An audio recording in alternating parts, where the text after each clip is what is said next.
কুয়েতের রেস্তোরাঁ, ক্যাফে থেকে শুরু করে অনলাইন ডেলিভারি প্ল্যাটফর্মে এনার্জি ড্রিঙ্কস বিক্রি সম্পূর্ণভাবে নিষিদ্ধ করা হয়েছে।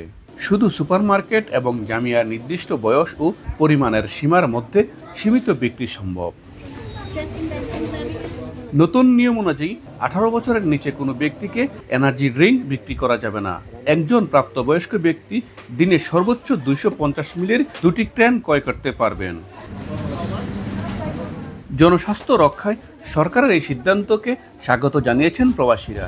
তবে নতুন নিয়ম বাস্তবায়নে কঠোর নজরদারির উপর জোর দিতে বলছেন তারা। এনার্জি ড্রিঙ্কে কি মানে তারা দেখাচ্ছে যে ঘুম হয় না আর কি, এবং কিডনিতে সমস্যা। ছোট ছেলেমেয়েরা তারাও এনার্জি ড্রিঙ্ক খেয়ে অভ্যস্ত, তো তারা যেন সহজে এটা না পায়, এই কারণে এই উদ্যোগ নিয়েছে। এছাড়া এনার্জি ড্রিঙ্কসের যে কোনো ধরনের বিজ্ঞাপন ও স্পন্সরশিপও নিষিদ্ধ করা হয়েছে। প্রতিটি ক্যানের গায়ে স্বাস্থ্য ঝুঁকি সংক্রান্ত সতর্কবার্তা বাধ্যতামূলক করা হয়েছে। মঈন সুমন, সময় সংবাদ, কুয়েত।